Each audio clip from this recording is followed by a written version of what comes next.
नमस्कार मंडळी, राम राम, जय महाराष्ट्र. गोलपोस्ट मराठी, आपला फुटबॉल आपली भाषा. या एका नवीन व्हिडिओमध्ये तुमचं पुन्हा एकदा मनापासून स्वागत आहे. आपण पुन्हा एकदा करणार आहोत मॅच रिव्ह्यू. आज जे पहाटे झालेले मॅचेस आहेत त्यांच्याबद्दल आपण आज डिटेलमध्ये बोलणार आहोत. सो स्वप्नील, काल मॅचेस जे झाले होते ते होते बोस्निया हर्जेगोविना आणि Qatar, Switzerland Canada, Morocco Haiti, Scotland Brazil, चेकिया Mexico, South Africa Korea Republic. चला मग सुरू करूया. तर दर्शन, कालचा जो मॅच डे होता त्याच्यामध्ये तर 6 मॅचेस झाल्या होत्या. म्हणजे ह्याच्या अगोदर आपण 4-4 मॅचेस करत होतो, पण आता 6 मॅचेस झाल्या होत्या. आता हेवी मॅच डे होता आणि सगळ्या फुटबॉल फॅन्ससाठी एक फीस्ट होता. म्हणजे एक काय म्हणतात त्याला, मेजवानी होती फुटबॉलची. काय करेक्ट म्हणशील? बोललास. तर मी तुला स्वप्नील हे सांगेल आणि प्रेक्षकांना पण एक गोष्ट सांगेल की आता 6 मॅचेस का होणार आहेत आणि जास्त मॅचेस का करणार आहेत, कारण का ह्यांचे पोझिशन्स आणि ह्यांचा जो गेम असेल तो डिसाईड करेल दुसऱ्या मॅचसाठी. Yes. कारण का समजा आता कतार आणि बोस्निया वर्सेस हर्जेगोविना ही मॅच झाली, पण त्याचा इफेक्ट, त्याचा जो रिझल्ट येईल तर तो इफेक्ट होणार आहे कुठल्या दुसऱ्या मॅचसाठी. म्हणून ह्या मॅचमध्ये मॅच फिक्सिंग होऊ नये हो. किंवा ह्याच्यामध्ये रिझल्टचा अफरातफरी होऊ नये, म्हणून ह्या मॅचेस त्याच मिनिटाला त्याच क्षणाला ते लोक साइड बाय साइड रन करतात. सो अशाच अजून उद्या पण अशाच वेगवेगळ्या 6 मॅचेस होणार आहेत. आपण आता स्वप्नील पहिल्या मॅच कडे जाऊया. पहिली मॅच होती Bosnia and Herzegovina versus Qatar. Qatar. He match काल जी झाली होती ती एक हिस्टॉरिक मॅच होती बोस्नियाच्या टीमसाठी. कारण कतारची टीम ही ऑलमोस्ट वर्ल्ड कपच्या बाहेर गेलेली आहे. आता त्यांचं परत येणं हे मुश्किल आहे. आणि त्याच वेळेला बोस्नियाची टीम ही त्यांच्या इतिहासामध्ये नॉकआउट्स मध्ये पहिल्यांदा प्रवेश करते आणि कुठेतरी मला फार छान वाटतं की कतार सारखी हरामखोर टीम ही बाहेर चालली आहे, कारण का त्यांनी इंडियामध्ये चिटिंग करून इंडियाची जी मॅच झाली होती की आपण क्वालिफाय कदाचित झालो असतो, खूप वाईट तो होती ती गोल match, खूप बाहेर वाईट होती. गेला होता, तरी पण त्यांनी बाहेरचा गोल आज घेऊन गोल मारून ते क्वालिफाय झाले आहेत. आज कदाचित आपण कतारच्या ऐवजी आज इंडिया असती, बरं झालं ही टीम बाहेर गेली. आणि बोस्निया आणि हर्जेगोविनासाठी हॅट्स ऑफ. मला तर असं वाटतं की बोस्निया आणि हर्जेगोविनाची जी पॉप्युलेशन होती त्याच्यामध्ये अचानक इंडियन पॉप्युलेशन ही ऍड झाली ऍड झाली आणि सगळे संपूर्ण इंडियन फॅन बेस हा बोस्नियाच्या टीमला सपोर्ट करत होता. पण बोस्नियाची टीम ही खेळली सुद्धा खूप छान यार. कारण ज्या प्रकारे त्यांनी गेम मॅनेज केला, जसा तो शेप घेऊन खेळत होते त्यांचे अटॅकर्स, त्यांची मिडफील्ड, असं कुठेच वाटलं नाही की ही बोस्नियाची टीम ही पहिल्यांदा वर्ल्ड कप खेळते. करेक्ट. स्वप्नील, स्टॅट्स बघता बोस्नियाच्या टीमनी 14 शॉट्स क्रिएट केलेत, त्यातले 5 शॉट्स ऑन टार्गेट आहेत. त्याच कतारनी 9 शॉट्स क्रिएट करून फक्त 3 शॉट्स ऑन टार्गेट होते.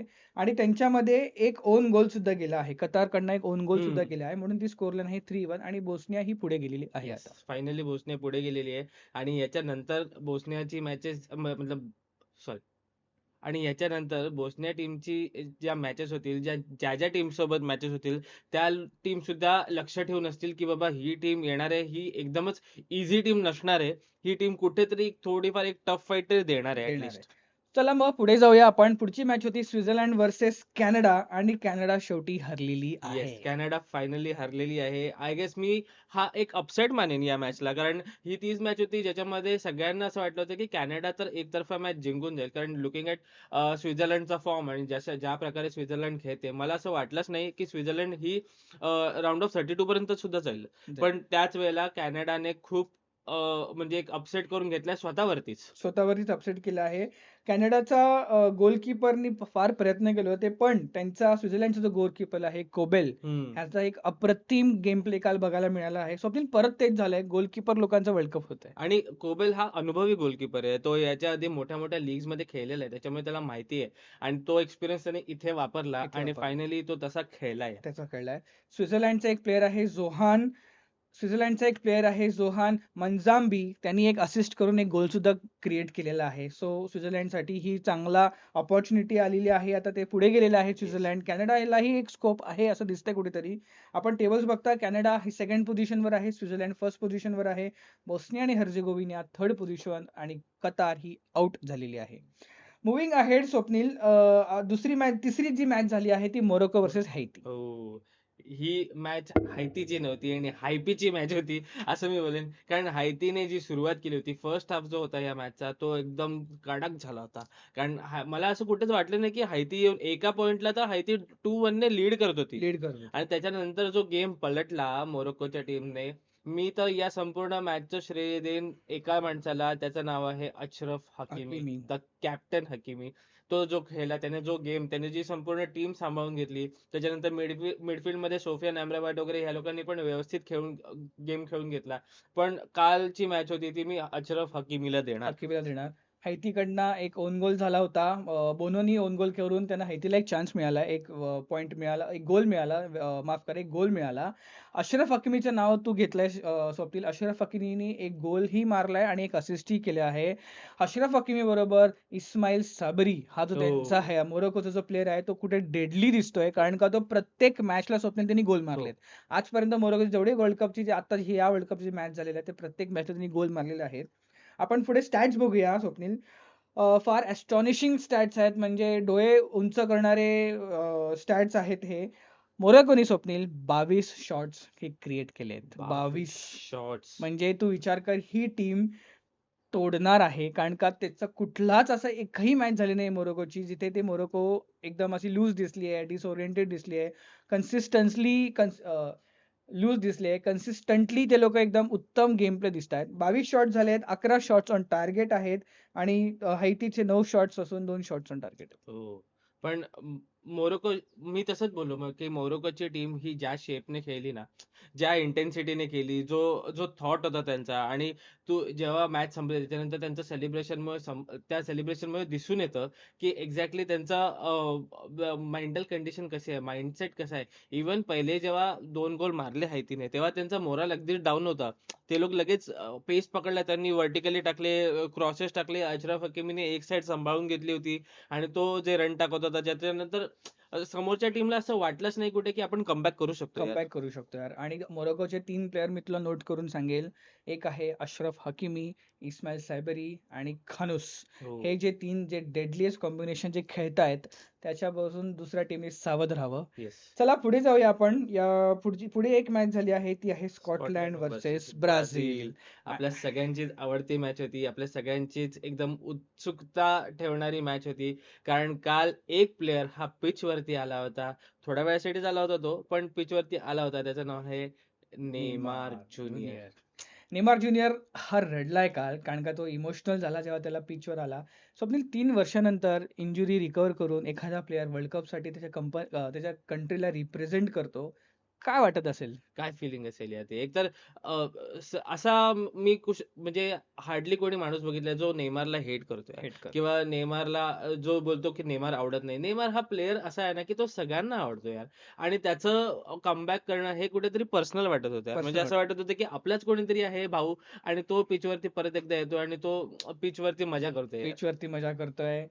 पिचवरती अजून एक प्लेअर खूप मजा करत होता. त्याचं नाव विनिशियस विनिशियस ज्युनियर ज्युनियर. यार.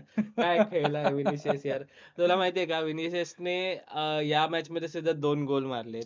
आणि याच्या अगोदर 3 वेळा असं झालंय, की कुठल्याही ब्राझिलियन प्लेयरने वर्ल्ड कपच्या ग्रुप स्टेजेसमध्ये 2 पेक्षा जास्त गोल मारले. 2 किंवा 2 पेक्षा जास्त गोल. हे झालं होतं 1970 मध्ये, हे झालं होतं 1994 मध्ये, आणि हे झालं होतं 2002 मध्ये. आणि एक फन फॅक्ट सांगतो, या तिन्ही वर्षी ब्राझीलने वर्ल्ड कप जिंकला होता. हो, हो, हो, हो.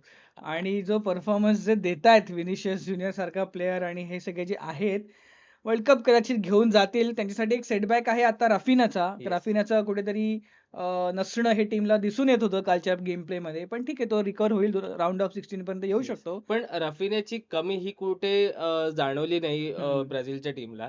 कारण ब्राझीलची टीम ही संपूर्णपणे जी खेळली, म्हणजे एका साइडने तोडून टाकलं होतं त्यांनी स्कॉटलंडच्या टीमला. एक तर स्कॉटलंडच्या टीमचा डिफेन्स हा काय होता मला समजलंच नाही. कारण जर तुम्हाला माहिती आहे, की तुमचा डिफेन्स स्ट्रॉंग नाहीये, तर तुम्ही बॅक पासून बिल्ड का करताय?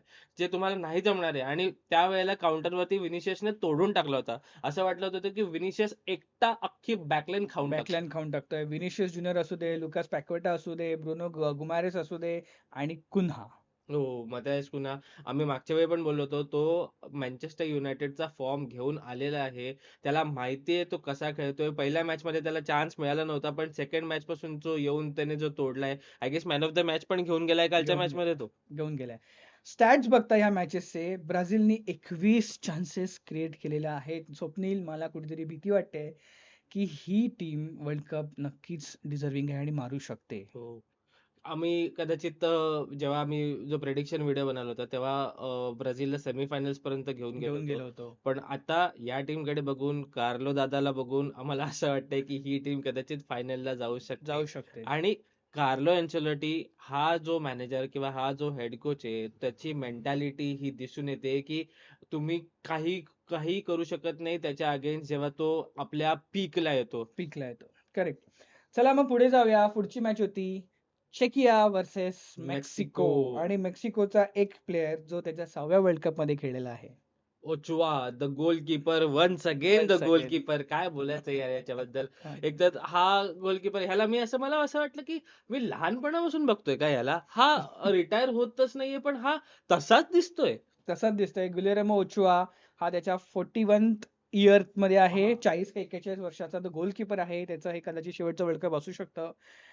लेजंड्स आहेत आणि त्यांनी मेक्सिकोला आता क्वालिफाय करून दिलेलं आहे. Yes. Mexico has gone through the knockout stages. आणि मेक्सिकोचा गेम पण खूप छान होता. लाइक तो फुल एकदम त्यांनी असं दाखवून दिलं की आमचा पण बाबा हा होम वर्ल्ड कपच आहे. वर्ल्ड कप आणि त्या हिशोबानेच ते खेळले. त्यांचा अटॅक चांगला होता. त्यांची मिडफील्ड चांगली होती. डिफेन्स बद्दल मला थोडेसे क्वेश्चन्स होते. पण काल त्यांचा डिफेन्स टेस्टच झाला नव्हता तसं पण. सो त्याच्यामुळे मी ते पॉइंट्स ते राखून ठेवीन. त्यांचे कदाचित पुढच्या येणाऱ्या मॅचेसमध्ये नॉकआउट्समध्ये कदाचित थोडाफार सुधारला जाईल. पण मेक्सिकोची टीम ही ओव्हरऑल खूप चांगला फुटबॉल खेळली. डिफेन्स टेस्ट झाला नाही कारण की त्यांचे स्टॅट्स हे एव्हिडेंटली सांगतायत. चेकियाने 13 शॉट्स क्रिएट केले आहेत पण एकच शॉट ऑन टार्गेट होता. आणि तो एक शॉट सुद्धा कन्वर्ट होणार नव्हता कारण समोर होता ओचुआ. ओचुआ. काहीच नाही होणार होतं ते. Okay, moving ahead. South Africa, Korean Republic आणि साऊथ आफ्रिकाची मॅच फार उत्तम झाली होती आणि साऊथ आफ्रिका ही आता क्वालिफाय झालेली आहे. साऊथ आफ्रिकेची जी पहिली मॅच झाली होती ती बघून आम्हाला कोणालाच वाटलं नव्हतं की ही टीम क्वालिफाय सुद्धा होईल का. आणि finally he team round of 32 मध्ये गेलेली आहे. ती सुद्धा साऊथ कोरियाला हरवून. हा. साऊथ कोरियासारख्या टीमला हरवून त्याच्यामध्ये ते साऊथ कोरियाचे एकदम दिग्गज प्लेयर आहेत. सॉंग आहे आणि अजून भरपूर प्लेयर गँग आहेत. इन ली आहे, गँग इन युमिंग ली, सॉन आहे, युमिंग सॉन त्याचा आहे. गोलकीपर सुझुकी आहे. असे काय काय प्लेयर्स आहेत या त्या टीम मध्ये. पण तरी सुद्धा साऊथ आफ्रिकेसारख्या टीमने या टीमला हरवलंय 1-0 ने ते सुद्धा. 1-0 नी हरवलेलं आहे. टेबल बघता त्यांचं साऊथ आफ्रिका ही सेकंड पोझिशनवर आहे. मेक्सिको फर्स्ट पोझिशनवर आहे. कोरिया रिपब्लिक थर्ड पोझिशनवर आहे आणि चेकिया is out of the World Cup Yes. Finally. कदाचित साऊथ कोरिया सुद्धा ही out of the World Cup होणार आहे कारण थर्ड प्लेसला त्यांचं गोल डिफरन्समुळे कदाचित त्यांना क्वालिफाय होऊ शकणार नाहीत ते लोक. पण ते आपल्याला फ्युचरमध्ये समजेल आता जेव्हा अजून सगळ्या group मॅचेस stages जेव्हा होतील बाकी आहेत. तेव्हा समजणार आपल्याला. पण कोरियाची टीम बघता त्यांच्या रेप्युटेशनला साजेसा परफॉर्मन्स त्यांनी अजिबात केला नाही यार. ते सुद्धा साऊथ आफ्रिकेसारख्या टीम बरोबर. करेक्ट आहे. स्टॅट्स बघता आपण साऊथ आफ्रिकाने 13 शॉट्स हे क्रिएट केले आहेत. 4 ऑन टार्गेट आहेत. साऊथ कोरियाने 8 शॉट्स क्रिएट केले आणि फक्त 3 ऑन टार्गेट आहे. बफाना मॅजिक. हो. बफाना मॅजिक यार. काल त्याचाच गेम होता साऊथ आफ्रिकाच्या टीम मध्ये कारण तो जो बाप खेळला होता. मला ती जुनी साऊथ आफ्रिका आठवली जी 2010-11चा वर्ल्ड कप जो वर्ल्ड होता. कप मध्ये ती वाली जी साऊथ आफ्रिकनची टीम होती ती आठवली यार अचानक. थपेलो मासुकू हा त्यांचा विंगर आहे आणि त्याला मिळाले आहेत 9.6 रेटिंग्स. मला वाटतं साऊथ कोरियाच्या हिस्ट्रीमध्ये एवढ्या जास्त रेटिंग्स घेणारा एकमेव प्लेअर असू शकतो. Yes. तर स्वप्नील काय कन्क्लूड करशील कालच्या मॅचेस बद्दल? कालच्या मॅचेसची हायलाइट मला असं वाटतं की 2 होत्या. एक तर सगळ्यात पहिले नेमारचा कमबॅक. फायनली नेमार परत आलेला आहे. आणि दुसरा मोरोक्कोची हाईप. आणि मोरोक्कोची हाईप ही साधीसुधी नाहीये मित्रांनो. तुम्हाला कदाचित जे फुटबॉल रेग्युलरली बघत नाहीये त्यांना कदाचित समजणार नाही पण Morocco is here to stay. Morocco ह्याच्या पुढे दणका माजवणार आहे पूर्ण वर्ल्ड कप मध्ये ज्या मॅचेस ते खेळतील त्या. आपण फक्त रोनाल्डो, मेस्सी, पोर्तुगल, अर्जेंटिना घेऊन बसलोय पण ह्या बाकीच्या मॅचेस जे होत आहेत ते एकदम अफलातून होत आहेत आणि हे सगळे जायंट किलर म्हणून बाहेर येणार आहेत. मोरोको सारखी टीम, जपान सारखी टीम आहे, मेक्सिको सारखी टीम आहे. सो मित्रांनो, हा होता आमचा मॅच रिव्ह्यूचा व्हिडिओ. तुम्हाला व्हिडिओ कसा आवडला हे नक्की तुम्ही कमेंट सेक्शन मध्ये आम्हाला सांगा. फीडबॅक द्या, शेअर करा हा व्हिडिओ, फॉलो करा आमचं इंस्टाग्राम चॅनल आणि युट्यूब चॅनल. मी आहे दर्शन कदम. मी स्वप्नील कदम. आपला फुटबॉल आपली भाषा.